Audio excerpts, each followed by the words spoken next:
Bismillahirrahmanirrahim.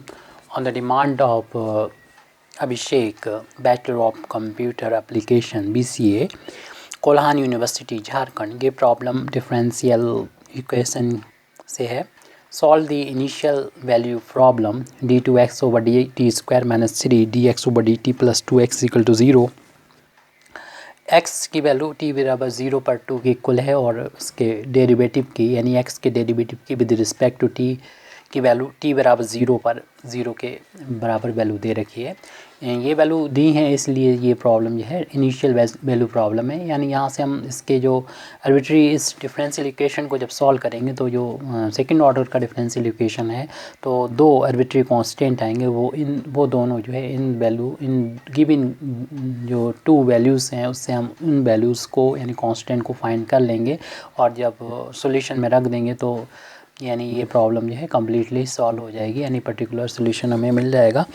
तो यहाँ पर जो डिफरेंशियल इक्वेशन दे रखा है जो x में है, यानी यहाँ पर डिपेंडेंट वेरिएबल x है और इंडिपेंडेंट वेरिएबल t है. तो हम गिवन इक्वेशन को लिख लेते हैं और इसका फिर हम d नोटेशन लिख देंगे. यानी इसको ऐसे लिखा जा सकता है d2x minus 3d x plus का 2x इजिकल टू 0, जहाँ पर d का मतलब है कि d ओवर dt है. यहाँ पर d जो है वो independent variable t independent variable है. यहाँ से x को अगर राइट हैंड साइड में कॉमन ले लें तो d2 माइनस 3d प्लस 2 एक ऑपरेटर मिलेगा और इसका जो d का फंक्शन होगा. तो इस डिफरेंशियल इक्वेशन का अगर हम सॉल्यूशन चाहते हैं तो इस डिफरेंशियल इक्वेशन जो इक्वेशन नंबर हमने 1 डाल दे रखा है इसके दो पार्ट होते हैं. जैसे x के फॉर्म में सॉल्यूशन होगा तो एक तो होगा इसका कॉम्प्लीमेंट्री फंक्शन, दूसरा होगा पर्टिकुलर इंटीग्रल. ये बेसिक चीज़ हम लेके चलना है इतना, यानी कॉम्प्लीमेंट्री फंक्शन निकालना होगा और पर्टिकुलर इंटीग्रल निकालना. अगर हम कॉम्प्लीमेंट्री फंक्शन निकालना चाहते हैं, ये आपको लिखना नहीं है यहाँ पर, आप समझ रहे हैं यहाँ पर सिर्फ कि कॉम्प्लीमेंट्री फंक्शन अगर निकालना चाहते हैं तो इसके लिए इस डिफरेंशियल इक्वेशन का एक्सिलरी इक्वेशन हमें लिखना होगा. तो वही हम लिखने जा रहे हैं. द एक्सिलरी इक्वेशन इज़, तो एक्सिलरी इक्वेशन लिखना होता है तो जहाँ पर भी d नज़र आए वहाँ पर m कर दीजिए. m स्क्वायर माइनस का 3m प्लस 2 इजिकल टू 0. इसको सॉल्व कर लीजिए. m स्क्वायर माइनस का यानी मिडिल टर्म स्प्लिटिंग से सॉल्व करके m की वैल्यू को फाइंड कर लेंगे. 2m माइनस का m प्लस का 2 मिडिल टर्म को स्प्लिट कर दिया. अब इनमें से m कॉमन आ रहा है, यहाँ पर -1 कॉमन आ रहा है, यहाँ m कॉमन आ रहा है, यहाँ पर -1 कॉमन आ रहा है.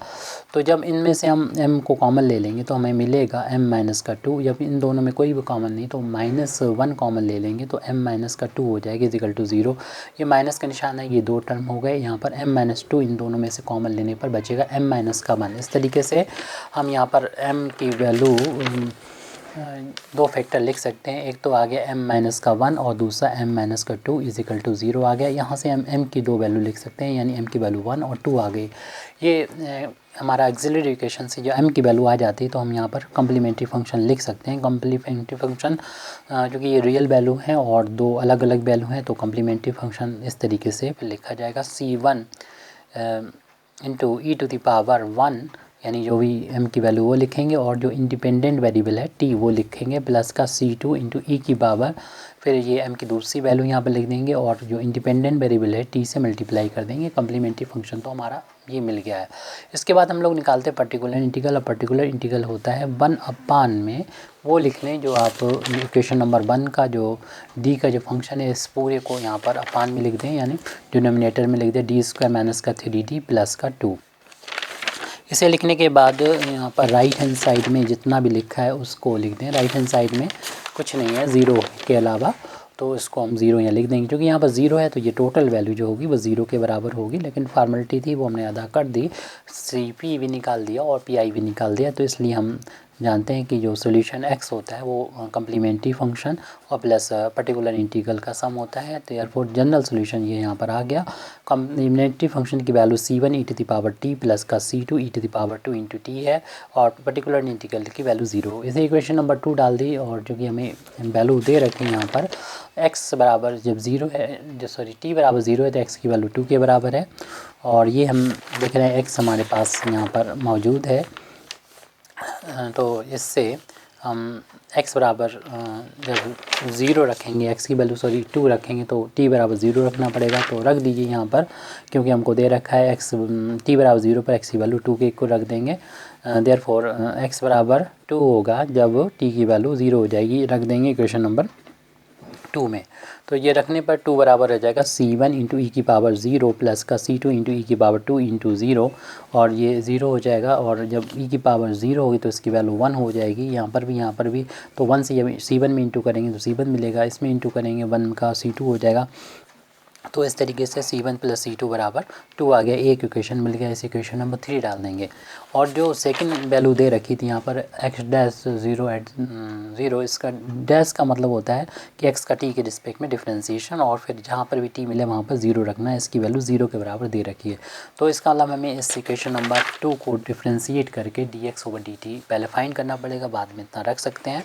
तो इसलिए हम इसको इक्वेशन नंबर 2 को डिफ्रेंशिएट कर लेते हैं। Differentiate equation 2 with respect to t के रिस्पेक्ट में जब इक्वेशन नंबर 2 को डिफ्रेंशिएट करेंगे तो ये वैल्यू मिलेगी dx/dt।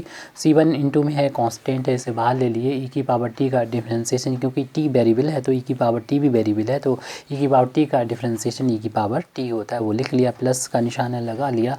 c2 कांस्टेंट है, इंटू में है, बाहर लिख लिया। और ई की पावर 2t का डिफ्रेंशिएशन करेंगे तो ई की पावर 2 इंटू टी का डिफ्रेंशिएशन ई की पावर 2 इंटू टी हो जाएगा। लेकिन ये t नहीं था, इसलिए इसका दोबारा से t के रिस्पेक्ट में डिफ्रेंशिएशन करेगा, क्योंकि t नहीं था, वो 2 इंटू टी था, और ये तो 0 था, इसलिए छोड़ दीजिए। तो c1 इसको हम शॉर्ट में x डैश लिख सकते हैं, और c1 ई की पावर t प्लस का c2 ई की पावर 2 इंटू टी, और यहाँ पर 2 इंटू में कांस्टेंट है, इसे बाहर लें, t का t के रिस्पेक्ट में डिफ्रेंशिएशन 1 हो गया। अब जो x डैश की वैल्यू हमें दे रखी है, क्योंकि इस इक्वेशन हम 4 डाल दे रहे हैं। जब x डैश की वैल्यू हमको दे रखी है जी टी बराबर 0 पे, 0 के बराबर है, शुरुआत में जो इनिशियल वैल्यू दे रखी थी वो हमने यहाँ पर यूज़ करना है।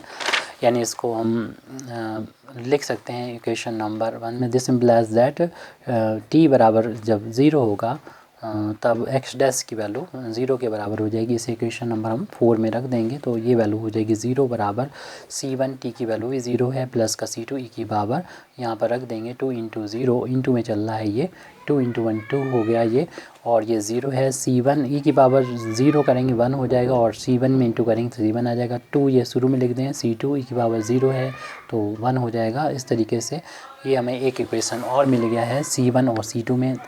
तो c1 प्लस c2 बराबर 0, इस इक्वेशन नंबर 5 डाल देंगे। और इक्वेशन नंबर जो 3 आई थी उसके साथ इसको सॉल्व करेंगे, यानी इक्वेशन नंबर 3 को हम इसी के नीचे लिख दे रहे हैं, इक्वेशन नंबर 3 को। और जब माइनस करेंगे तो साइन नीचे वालों को चेंज हो जाएंगे, माइनस ही साइन c1 का है तो प्लस माइनस कट जाएगा, और 2c2 में से एक c2 कट जाएगा तो एक c2 बचेगा, और 0 में से 2 माइनस होगा तो माइनस का 2 आ गया c2 की वैल्यू। ये वैल्यू उठा के हम इक्वेशन नंबर 3 में जो हमारे सामने ही लिखी है इसमें c2 की वैल्यू -2 रख देंगे, तो c1 प्लस c2 या -2 रख देंगे, तो ये ब्रैकेट खोलेंगे तो ये माइनस हो जाएगा 2, और इसको राइट हैंड साइड में ले जाएंगे तो ये प्लस हो जाएगा 2, और इस तरीके से c1 की वैल्यू 4 रह जाएगी। c1 c2 की वैल्यू हमें मिल गई है, इस वैल्यू को उठा के हम पुट कर देंगे इक्वेशन नंबर 2 में। Putting these values of c1 c2 in equation number जो जहाँ पर x की वैल्यू है इक्वेशन नंबर 2 में रख देंगे तो x बराबर हो जाएगा c1 की वैल्यू 4 है, e की पावर t प्लस c2 की वैल्यू अभी निकल चुकी थी माइनस का 2, और e की पावर इंटू ई की पावर 2 इंटू टी था, तो इसको ऐसे भी लिख सकते हैं x बराबर 4 e की पावर t माइनस 2 e की पावर 2 इंटू टी। ये कंप्लीट सोल्यूशन आ चुका है। Thank you very much Indeed for listening me व आखिर दावाना अल्हम्दुलिल्लाहि रब्बिल आलमीन।